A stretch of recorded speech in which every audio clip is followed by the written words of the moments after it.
Think about the best things that have ever happened to you. The trips you took, the nights you still tell stories about, the leaps of faith that completely changed your life. I'm willing to bet money they have one thing in common. You didn't overthink them. You didn't research them to death. You didn't wait until you felt ready. You just decided to go for it, and then you figured out the rest along the way. And now think about the flip side.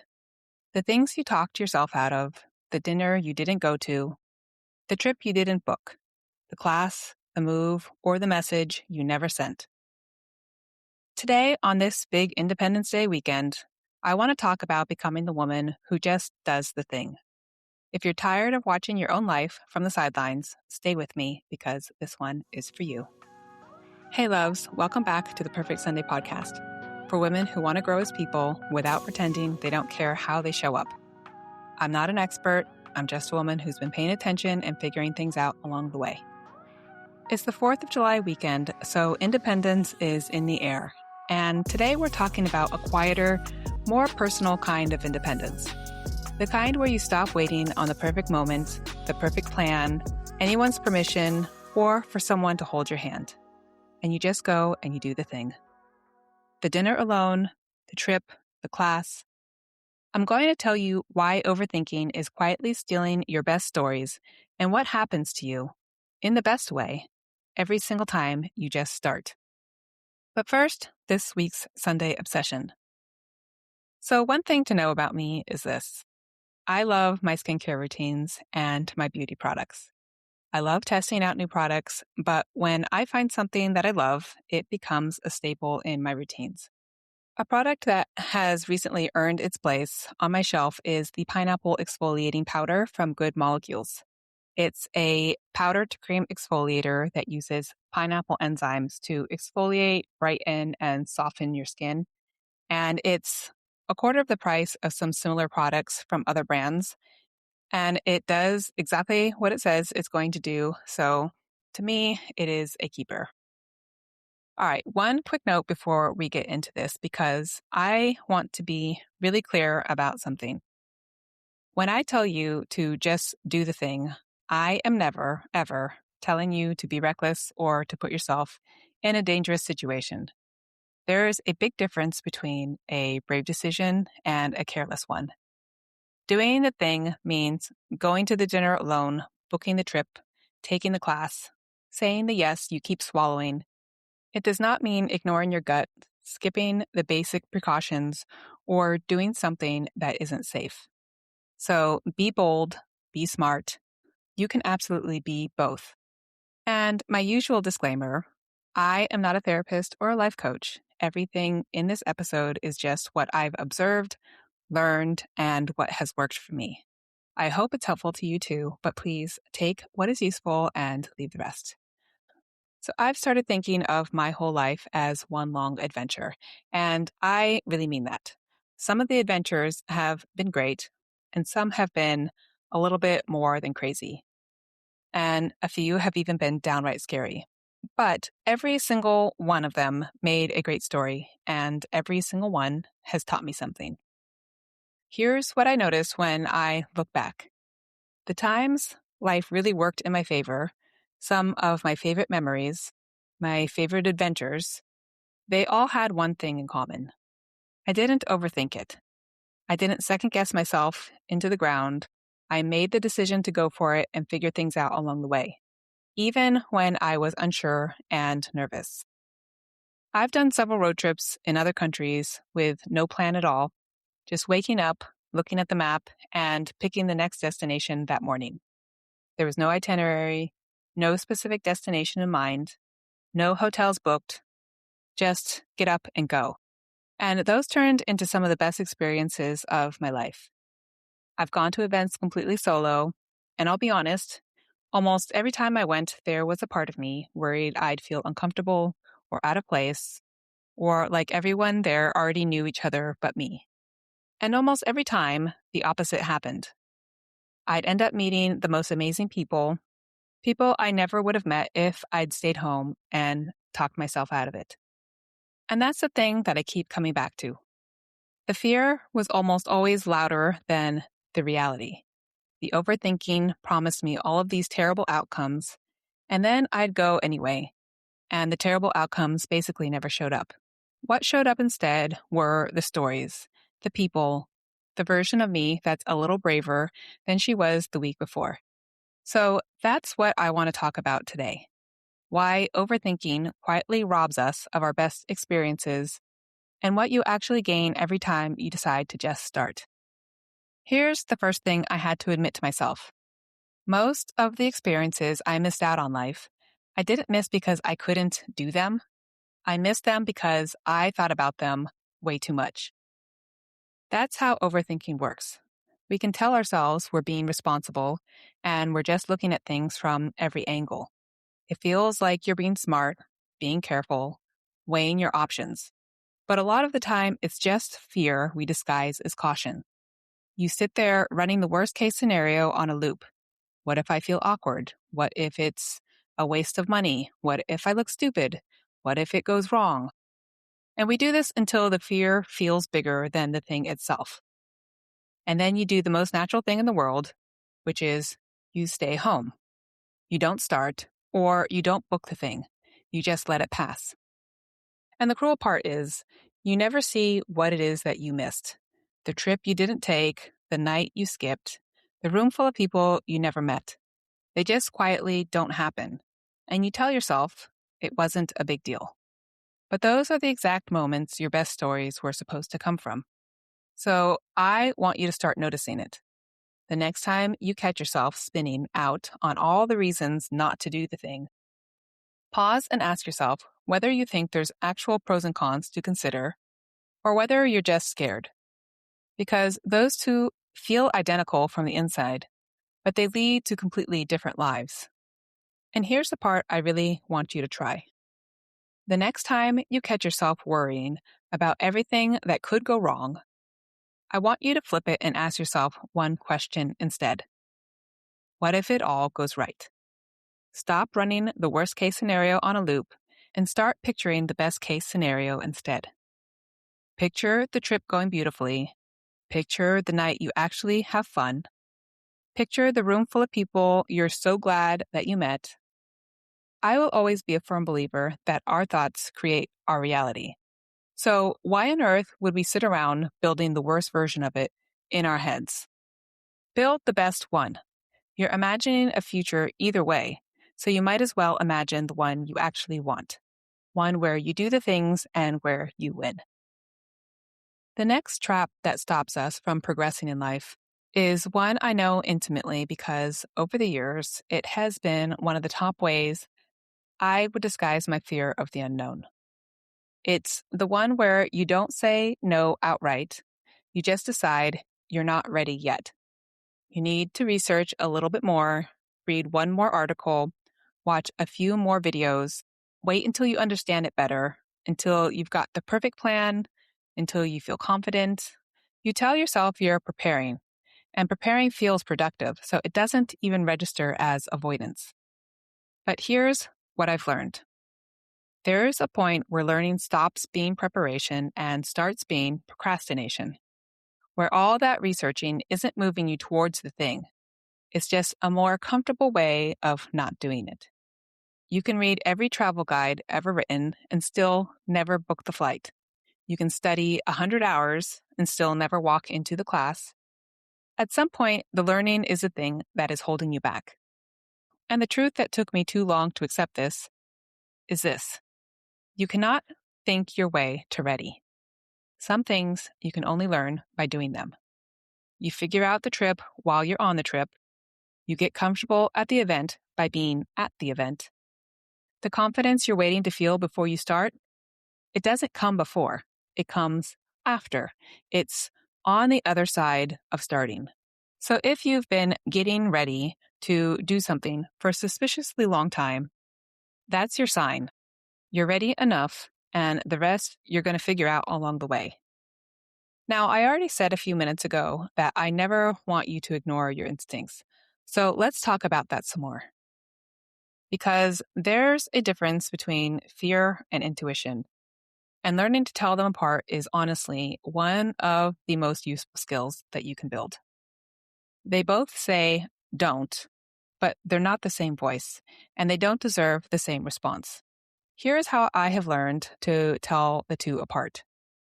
Fear is loud, and it gets louder the more you think about it. It spins stories. What if I look stupid? What if I fail? What if everybody's already friends? What if I waste the money? What if I fail?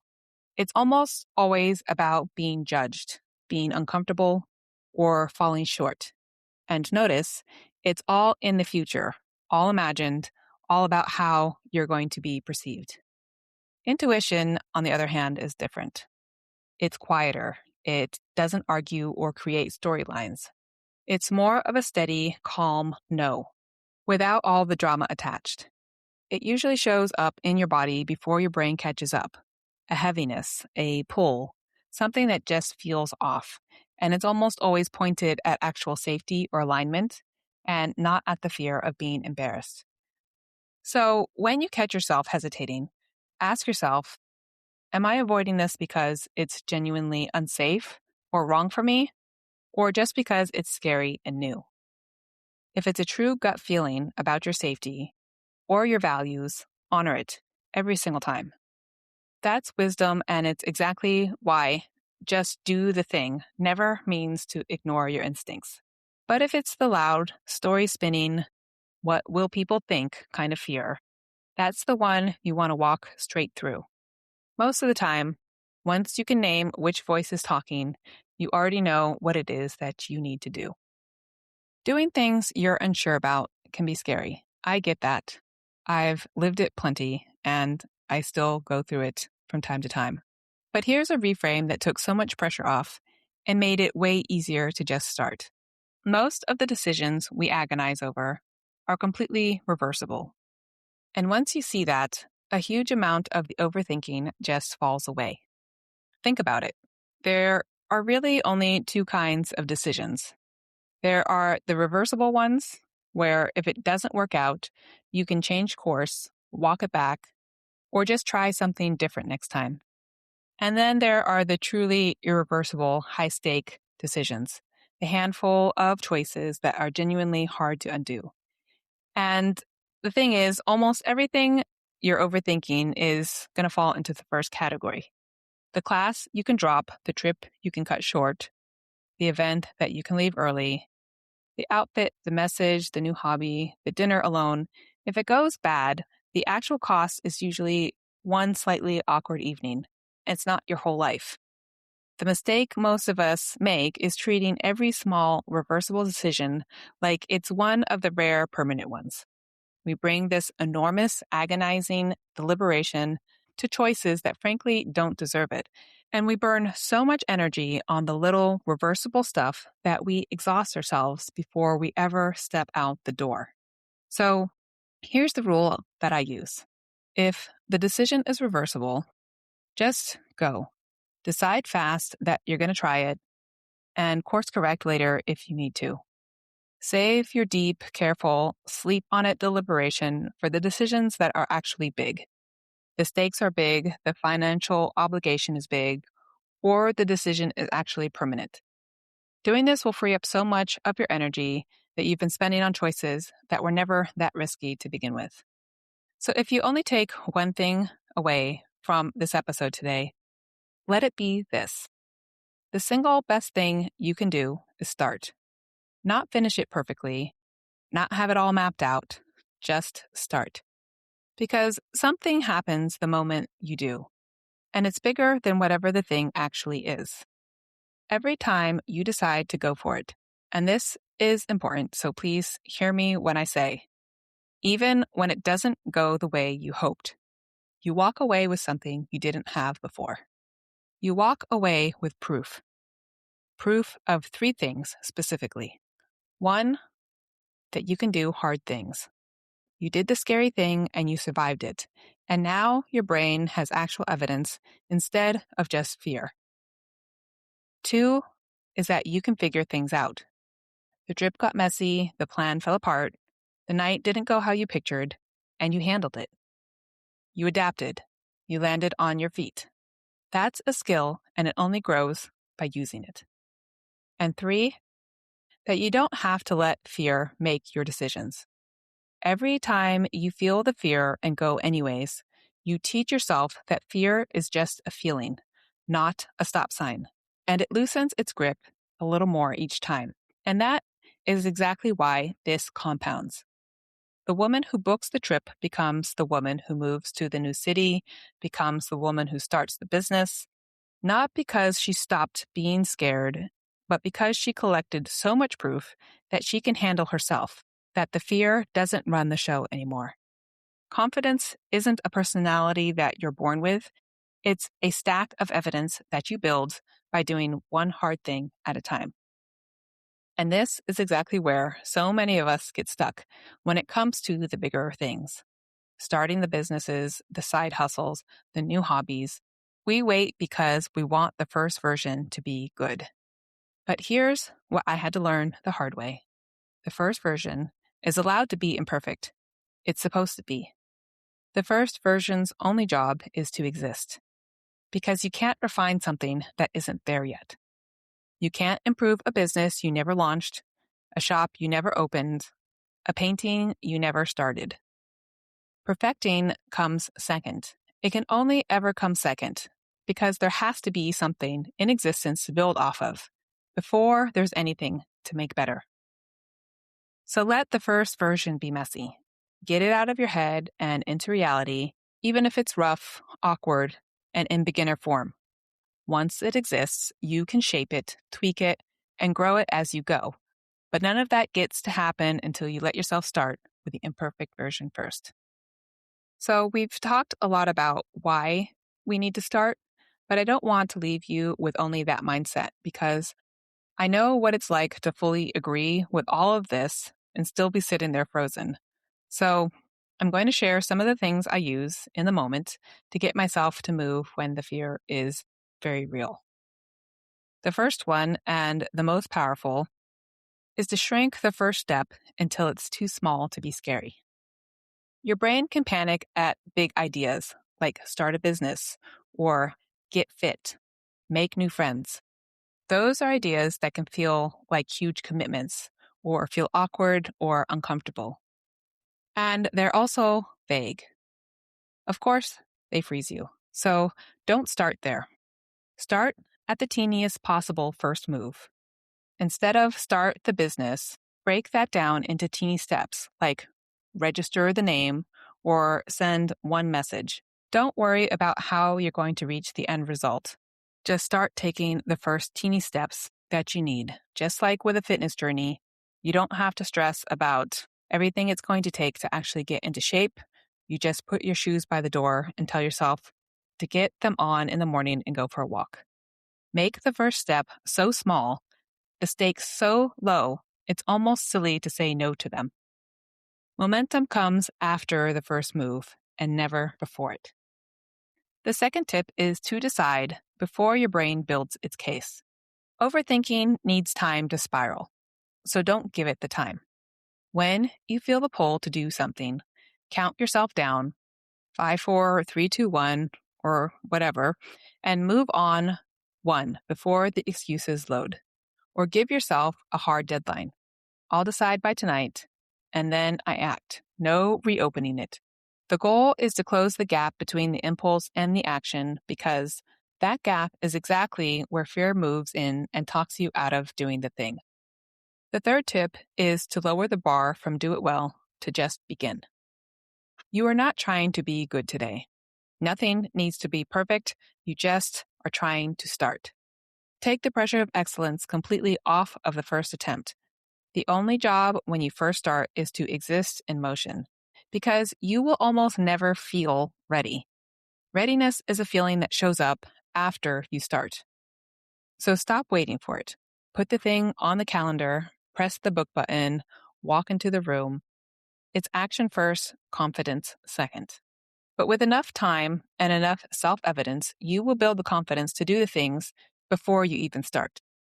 Now, let's talk about the fear that's underneath almost all of this. The fear of failure. Because most of the time, when we say we're scared to do the thing, what we really mean is we're scared to do it badly.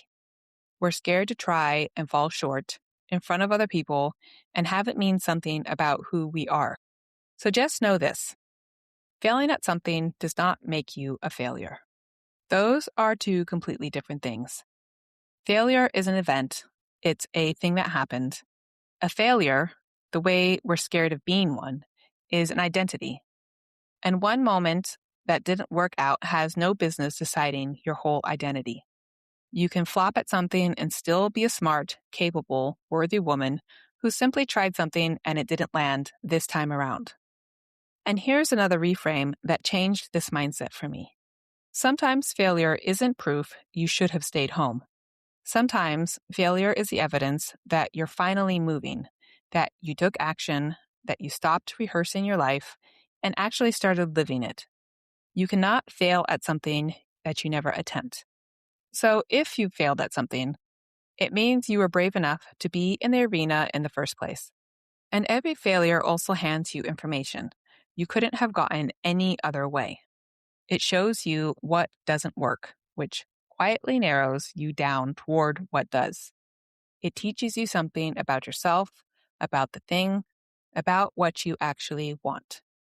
The women who end up with the lives we admire aren't the ones who never failed. They're the ones who failed, learned, adjusted, and kept going. They just refuse to let a setback define them. So stop trying to avoid failure altogether, because the only guaranteed way to do that is to never try anything. Let yourself be a beginner. Let yourself be bad at something on the way to being good at it. Now, let's be real for a second, because sometimes things won't go your way. You'll do the brave thing and it will be a flop. The event will be a dud. The trip will be a mess. The thing you started won't work. So let's quickly go over what you actually do when it goes sideways. First, let yourself feel it, but put a timer on it. Disappointment is real, and stuffing it down doesn't help. So feel it fully, be bummed, be frustrated, have a good cry if that's what you need. But give it a window of time, and then you start to move again. The goal isn't to skip the feelings, it's to feel it, acknowledge it, and then move on. Second is to talk to yourself like you talk to your best friend. When something flops, the cruelest voice in the room is usually our own. But you would never tell a friend that she's a failure, that she should have known better, or that she's embarrassing. You'd be kind and you'd remind her she was brave to try. Give yourself the exact same voice. How you talk to yourself after a failure is going to be what decides whether or not you try again. And third, pull out the one lesson and leave the rest. Don't relive the whole thing on a loop. That's just punishment. Instead, ask yourself one clean question. What's the one thing I'd do differently next time? Take that, keep it, and let the rest of it go. The single lesson is the entire return on the failure, and that's what you came away with. Now, here's something I've come to believe personally. Most of the growth we want is sitting just on the other side of discomfort. And so if you want a bigger life, you have to be willing to feel uncomfortable more often and on purpose. I know that sounds backwards because everything in us is wired to avoid discomfort. It feels like a warning sign, like something is wrong, like I am not ready for this. But that feeling is lying to you. Discomfort isn't a sign you're doing something wrong. Most of the time, it's a sign that you're doing something new. It's just the feeling of stretching past the edge of what is familiar. That's not danger, that's growth in real time. And here's the shift I want you to make. The version of you who already has the life you want, she is not the woman who figured out how to avoid discomfort. She's the woman who learned how to move through it. She feels the nerves and the awkwardness, and she stopped letting those feelings mean that she's not ready. She just brings the discomfort along with her and does the thing anyways. Because comfort and growth almost never live in the same place. Every time you stay where it's comfortable, you stay exactly the same. But every time you let yourself be a little uncomfortable, speaking up, going alone, trying the new thing, being seen before you feel polished, you expand. And the beautiful part is that it builds a tolerance. The things that terrified you a year ago become your new normal. What used to feel like a giant leap starts to feel like a regular day. Your comfort zone grows to fit your bigger life. So start small and start on purpose. Do one thing a week that makes you a little bit uncomfortable, not unsafe, just uncomfortable. Go out to eat alone, go to the class where you don't know anyone, raise your hand, send the message. You're not chasing the discomfort for its own sake. You're practicing being someone who doesn't get stopped by it. And that practice is exactly how you become her. I told you at the beginning of this episode that I think of my life as one long adventure. And I want to come back to that because it's genuinely changed how I make decisions.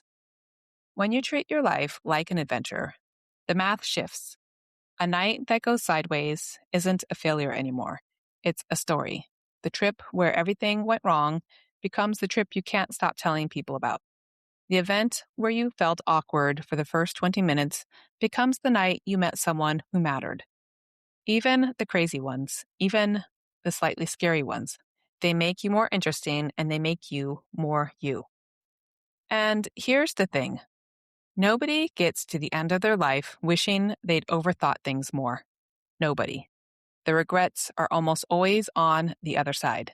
The things we didn't do, the adventures we researched to death and never actually had. And coming back to where I started, being adventurous and being smart are not opposites.